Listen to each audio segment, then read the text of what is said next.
Long before satellite maps and global explorers, there was a river in Africa, powerful, mysterious, and vast, whispered about by traders, feared by soldiers, and worshipped by locals.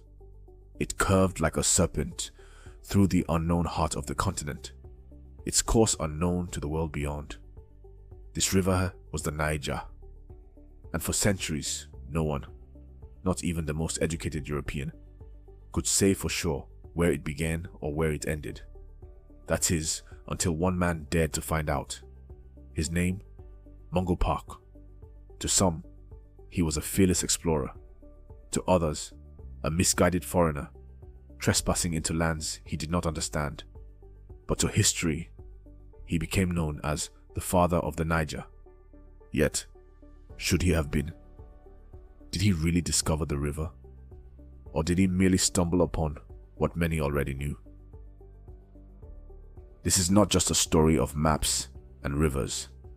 It's a story of survival, of imperial ambition, of African knowledge long ignored, and of how one young Scotsman's journey would ignite a debate that still rages today.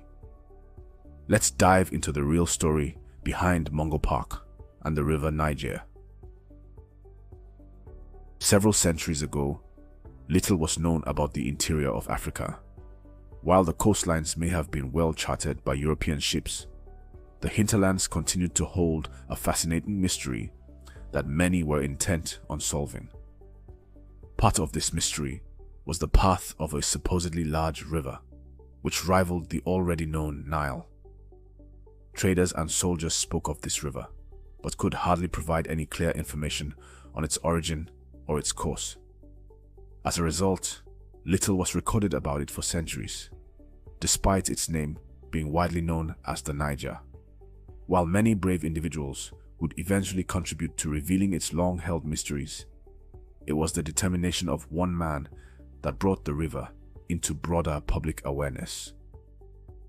The documented history of the discovery of the Niger River is a long-winded tale of bravery, perseverance, and fortitude. Though this history is no older than 300 years and locates itself mostly in Africa, it stars a multitude of foreigners, predominantly Englishmen, of considerable determination.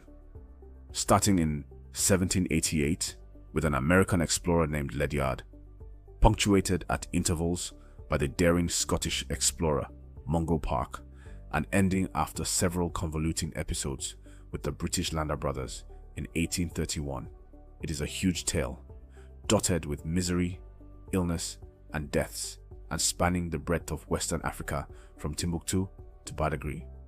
This tale, this history, is that for which we can tender incontrovertible evidence. However, the world has evolved so dramatically in the last couple of decades to warrant the reassessment of many suppositions. Particularly, the liberalism of the 20th century rightly brought with it tolerance for other peoples, for the other culture, having wantonly trod on the rights, liberties, and, should we suppose, the dear history of the other in their quest for empires in the preceding centuries. More advanced countries now have to rightly lend their ears to stories they have once considered to be of no consequence. What with the errors of judgment past, which unfortunately necessitated untoward actions against the interests of the other people? It is in this spirit that once unquestionable documentations must now be challenged, incontrovertible evidence contested, and given history opposed by reasoned history. One of such reasoned history is the claim that the supposed father of the Niger, Mungo Park, the man who brought the river to wider consciousness and for whom many monuments have today been erected, could not have discovered the Niger. According to writers who advanced this argument, those who lived around the river knew it long before Park and any other Englishman or foreigner for that matter. Thus, it would be unjustifiable to attribute the discovery of the river to the Scotsman.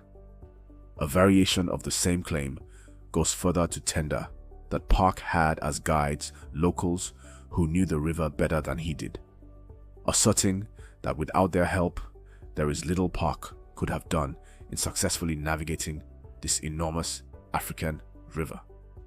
They often grant that, though he was the first European to see or discover this great property of West Africa, he simply couldn't have been the first person to discover it.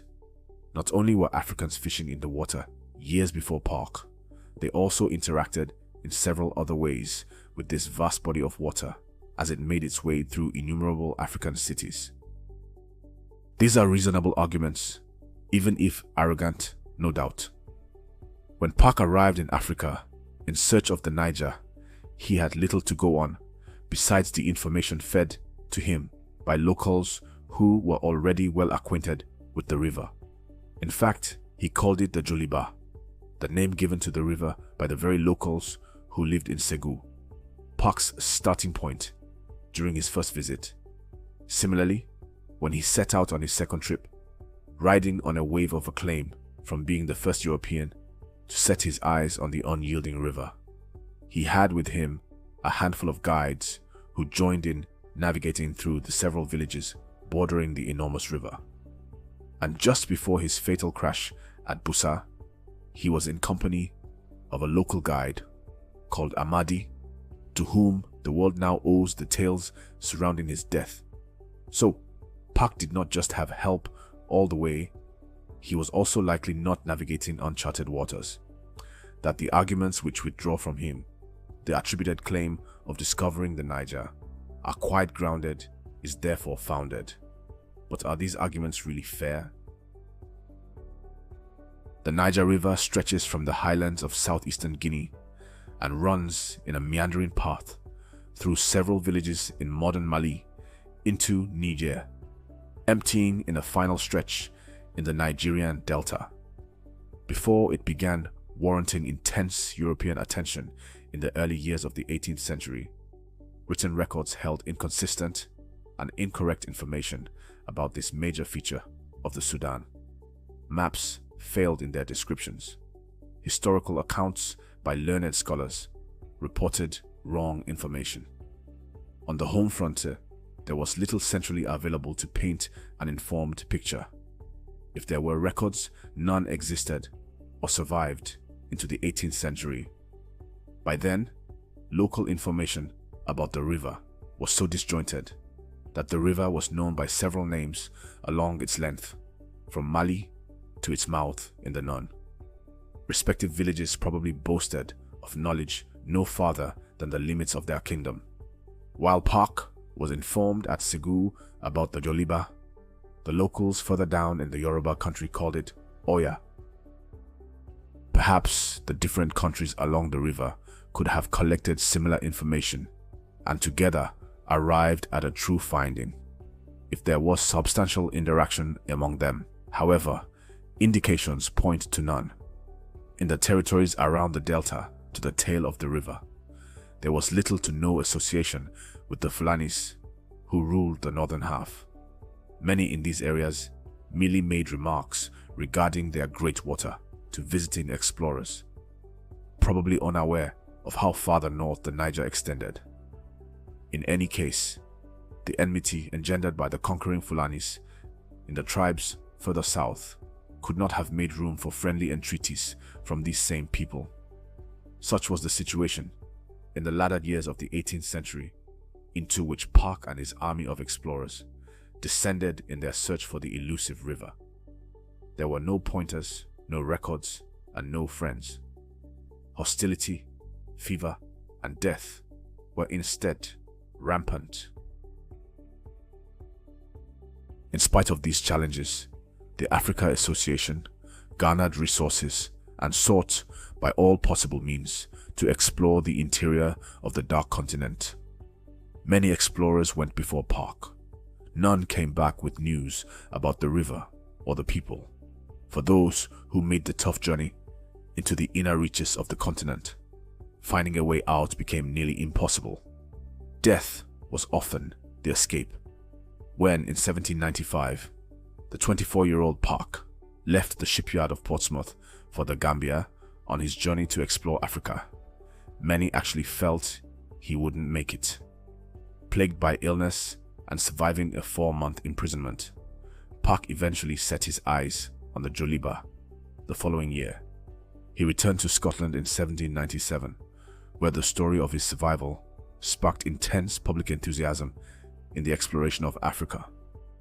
In the early years of the 19th century, Park returned on a second journey to Africa, while making ready for his final mount of the river at its bank in Sansandig, and having lost several Europeans in his company to sickness, Park penned his last letter, writing, "I shall set sail for the east with the fixed resolution to discover the termination of the Niger, or perish in the attempt. Though all the Europeans who are with me should die, and though I were myself half dead, I would still persevere, and if I could not succeed in the object of my journey, I would at least die on the Niger." This would prove ominous.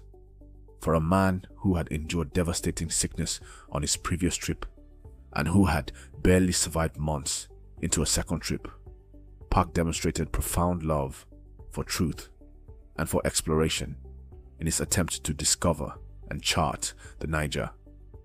At this time, even though he thought the Niger emptied into the Congo, he demonstrated the most complete, practical knowledge than arguably any other person in the world. Could we therefore say he led the way in the understanding of the Niger? Sadly, Park never made it to the mouth of the river. He died on the river at the rapids in Bussa, killed by unfriendly locals who took him for an adversary. News of his death did not make it to England until several years later. When they arrived, it was with extreme poignancy they were received. The world could identify his love for exploration, his desire to create paths into the dark continent, exemplified in the charting of the river, and it was in this spirit they called him the father of the Niger. So, you really have to ask, who should really contest this? Let me know what you think in the comments below. Should Park be considered the true discoverer of the Niger, or is this far from the reality?